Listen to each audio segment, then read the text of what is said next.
Maliit na bagay lang ba yung late-late mo sa sarili anak natin? Imbis na ikaw na nanay niya magtanggol, nangunguna ka pa talaga. O ngayon, ano nangyari? Naglayas ang anak natin. Uuwi din yun kapag nagutom. Tsaka marami naman na naghahanap sa kanya eh. Motherfucking shit, dude! Na sana to sa'yo. Hindi sa lahat ng oras kailangan mong manlait ng kapwa mo, lalo't kapamilya mo. Biro lang naman yung sa akin. Biro na nakakasakit na. Alam ko na hindi nagmana sa'yo si Phoebe. Hindi katulad ng dalawang anak natin.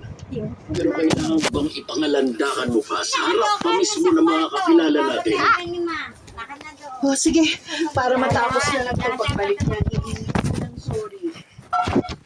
Sabihin mo na yung regalo mo, tama pa naman.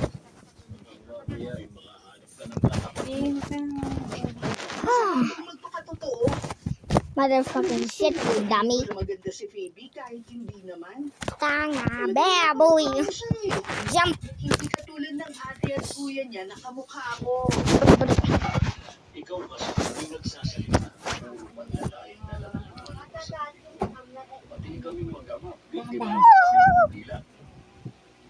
Kasalanan talaga itong mga batang yun Sidig eh. naman, Dahil sa kanya nagkakagulo tayo. pag nakita mo sa silong, ninebisin ka. Wala ka na bang gagawin kundi sisinin ako, ha? Timodin yung dignan sundag, hindi ko masaway. Oo, Iwanan ikaw ko talaga kita. ang sisisihin ko. Hindi kita mapapatawad kapag may masamang nangyari sa anak natin.